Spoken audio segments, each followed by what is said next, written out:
Découvrons dans ce nouveau carnet de route le plus haut plateau du monde, le Tibet, et son peuple mystérieux et à l'histoire unique. Venez à la rencontre de la courageuse et fervente minorité tibétaine.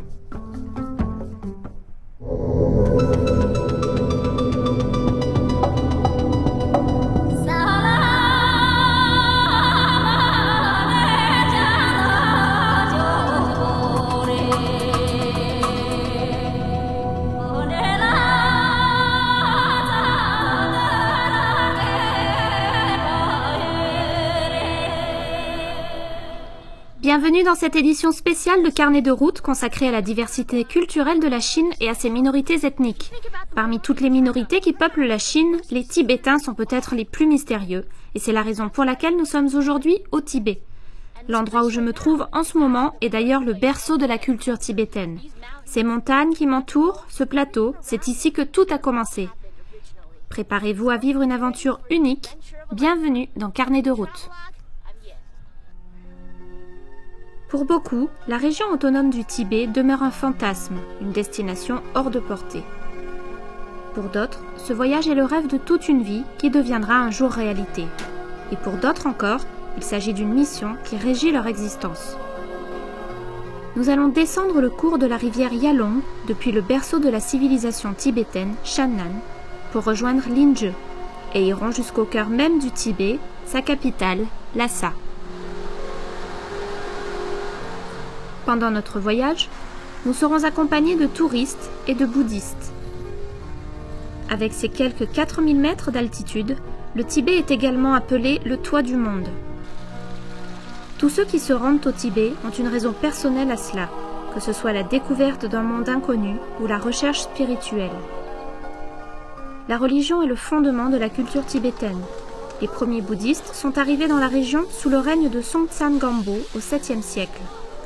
À la tête du royaume Tubo, ce dernier posa les premiers fondements du bouddhisme en important des textes sacrés et en construisant des monastères. L'une de ses grandes réussites a par ailleurs été de renforcer les liens entre Han et Tibétains en épousant la princesse Wencheng de la dynastie des Tang. Aujourd'hui, les Tibétains habitent une terre où se mêlent passé et présent. Du traditionnel thé au beurre de yak à la cuisine internationale, des peintures religieuses à l'art postmoderne, le Tibet est empreint d'un étrange mélange que l'on ne retrouve nulle part ailleurs. Une chose pourtant est demeurée immuable, l'esprit du peuple.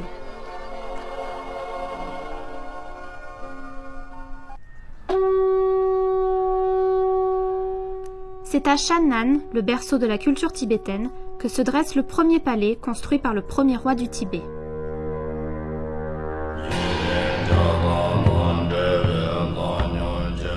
Datant du IIe siècle, le palais de Yumbu Lakang est l'édifice le plus ancien du patrimoine architectural tibétain.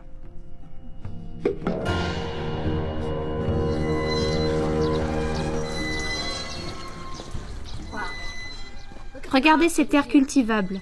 C'est ici que les premiers Tibétains se sont installés, il y a plus de 2000 ans. On pense qu'ils sont venus ici avec un roi tibétain et ont construit leur premier palais. C'est peut-être la raison pour laquelle cette région est tant sacrée.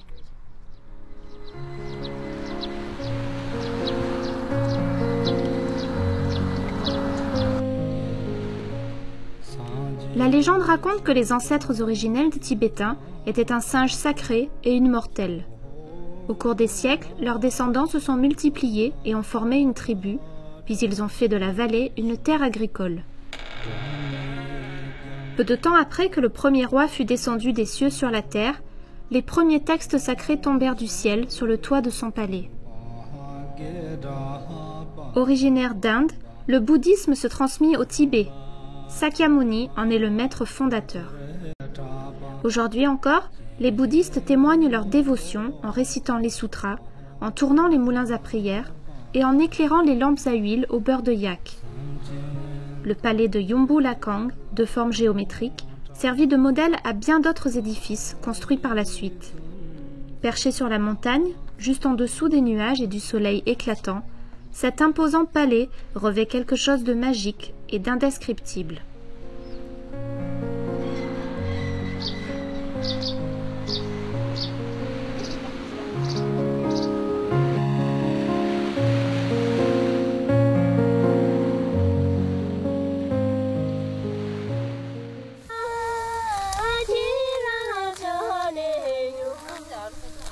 Les Tibétains forment des communautés très denses et vivent sur ce plateau où ils représentent pas moins de 95% de la population.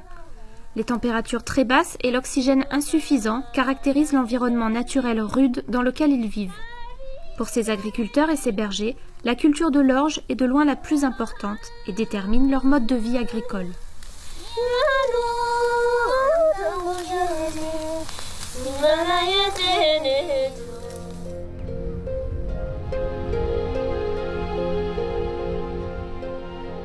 Ce terrain, qui couvre une superficie d'environ 4 millions de mètres carrés, est le célèbre site des tombeaux des rois tibétains.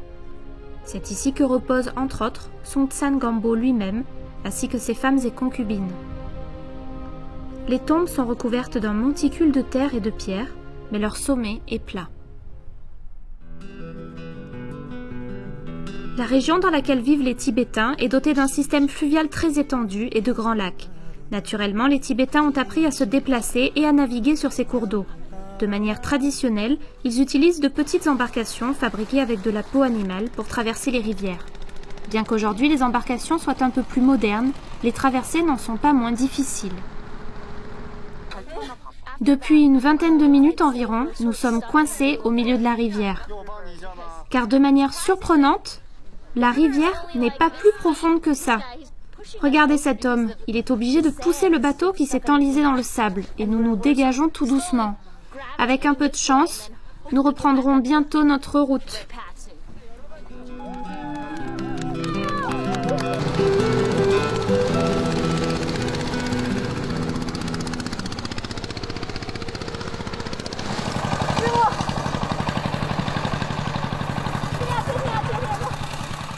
Découvrir les merveilles cachées du Tibet est un véritable défi. Vous aurez besoin d'une voiture et d'un bateau, ainsi que d'autres véhicules à l'allure plutôt intéressante, sans oublier vos 2 pieds bien sûr. La poussière, la lumière intense du soleil et le temps imprévisible sont autant de difficultés à gérer. Mais un esprit aventureux et un peu d'endurance sont en règle générale suffisants pour découvrir ce monde qui dépasse votre imagination. Et bien évidemment, le jeu en vaut la chandelle. Pour me rendre dans ce monastère très vieux et traditionnel, je crois bien avoir entrepris le plus sacré des voyages qui soient. Car la légende veut que tous les Tibétains se rendent dans ce temple au moins une fois dans leur vie. Alors certains s'y rendent à cheval, d'autres y vont à pied, d'autres y vont sur cette chose-là, et certains s'y rendent même en se prosternant. Ils se prosternent par terre pendant leur longue marche jusqu'au temple. C'est donc un sacré voyage.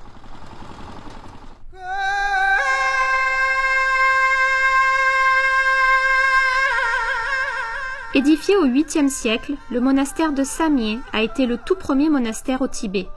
Il a été construit à l'initiative d'un maître bouddhiste indien et combine les styles architecturaux Han, tibétain et indien. C'est pourquoi il est appelé le temple aux 3 styles. Ce lieu est l'une des destinations les plus populaires pour les pèlerins, certains voyageant à pied pendant des semaines avant de l'atteindre. Le rez-de-chaussée arbore un style tibétain, l'étage intermédiaire est d'inspiration Han, tandis que le sommet de l'édifice est de style indien.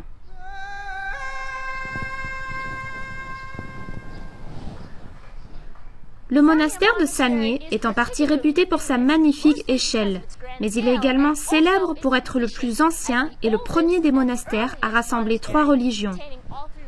D'ailleurs, son nom se traduit en français par « le monastère inimaginable ». La raison en est que lorsqu'il a été construit, la grandeur du monastère était tout simplement inimaginable. Peu après sa construction, il était chaque nuit envahi par les démons.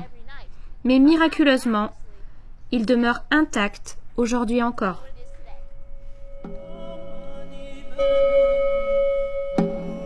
Une atmosphère mystérieuse plane au-dessus du monastère de Samye, dont la grandeur et l'architecture complexe ne font que nourrir cette part de mystère.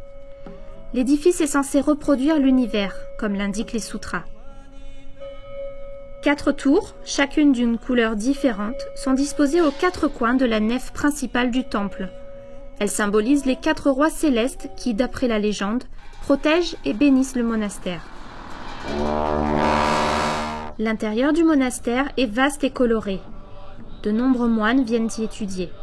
Il y a cependant une pièce dans laquelle nous ne sommes pas autorisés à entrer, celle dans laquelle les moines de haut rang étudient les textes sacrés pendant 3 années entières, sans jamais en sortir. On leur apporte régulièrement de la nourriture.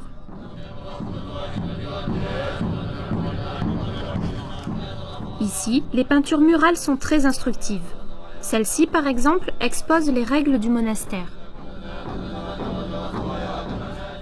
Elle montre les différents types de chaussures qui peuvent pénétrer dans l'enceinte du monastère, mais aussi le type de bouilloire utilisé pour transporter l'eau, ainsi que les règles concernant les prières.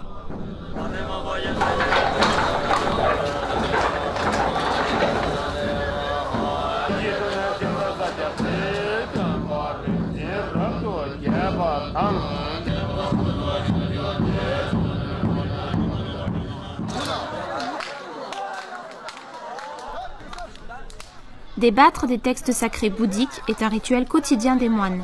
C'est notamment une forme d'apprentissage pour les novices. Le débat sert également de test à partir duquel un classement est établi et qui permet d'évaluer les moines sur leur maîtrise des règles du Bouddha.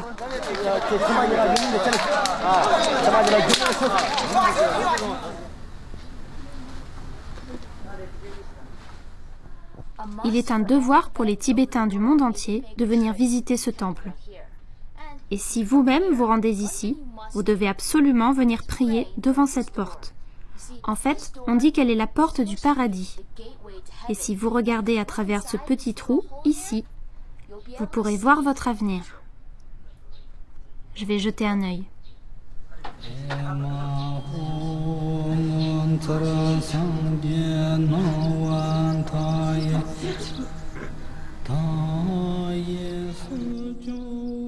Des Tibétains du monde entier viennent ici, et ils laissent toujours quelque chose de personnel quand ils repartent. Parfois c'est une photo, ou bien quelque chose qu'ils ont écrit. Mais cela peut également être un objet plus utile. 2 sacs en peau de chamois sont accrochés à la porte. Les visiteurs laissent symboliquement des cheveux dans l'un des sacs et réservent ainsi leur place sur le chemin qui mène au paradis. Pour les Tibétains, la mort n'est pas quelque chose dont on doit avoir peur. Comme la vie, elle s'inscrit dans un processus que chacun doit traverser.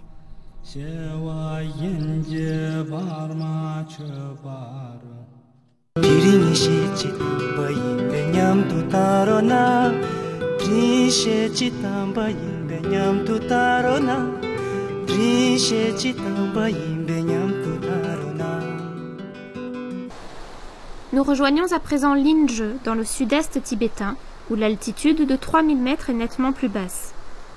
Le climat lui aussi est plus tempéré et nous découvrons une verdure unique. Ici, la terre est nourrie par la rivière Niyang, affluente du fleuve Yaludzangpu. Le paysage dépasse l'imaginaire de quiconque ne l'a jamais vu de ses propres yeux et se distingue par ses forêts, sa végétation luxuriante et ses petits villages nichés au cœur des montagnes enneigées. Voilà toute la richesse du sud du Tibet.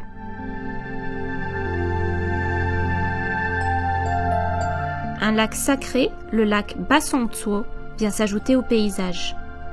Son eau offre un reflet aussi net que n'importe quel miroir. La légende raconte que 2 jeunes amoureux dont l'union était impossible ont plongé dans le lac et, ce faisant, ils l'ont rendu encore plus beau.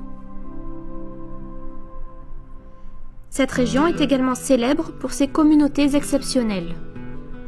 J'ai décidé de visiter le village de Walnut qui tire son nom des noyers qui l'entourent. C'est l'endroit parfait pour découvrir ce qu'est la vraie vie tibétaine.